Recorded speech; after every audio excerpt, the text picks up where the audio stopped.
22h30 ici à Paris. Bonsoir à tous, ravi de vous retrouver à la une de l'actualité de ce mardi 27 février dans Paris Direct. Après presque 5 mois de guerre entre Israël et le Hamas, le programme alimentaire mondial alerte d'une menace de famine. On va d'abord s'arrêter sur la situation au Proche-Orient. L'armée israélienne poursuit toujours ses frappes sur la bande de Gaza, notamment sur la ville de Rafah, dans le sud. Depuis les attaques du Hamas du 7 octobre dernier qui ont déclenché cette guerre, la tension est aussi extrêmement vive en Cisjordanie occupée. L'armée israélienne y multiplie les raids.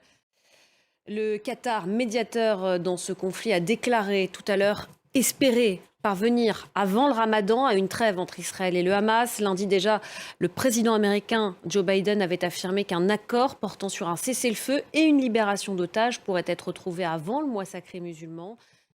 Depuis le début de cette guerre entre Israël et le Hamas, le Qatar est un médiateur incontournable. Ce petit émirat gazier a joué un rôle clé dans la précédente trêve au mois de novembre. On voit ça avec Ethan Hadji et Natacha Milray.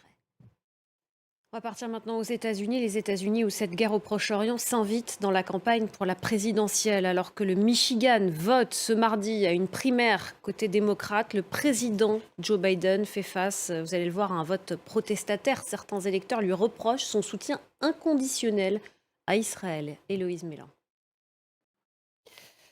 On va s'intéresser maintenant à la guerre en Ukraine, une guerre qui dure depuis 2 ans maintenant, avec ces propos d'Emmanuel Macron sur la possibilité d'envoyer des troupes occidentales là-bas pour soutenir Kiev face à la Russie.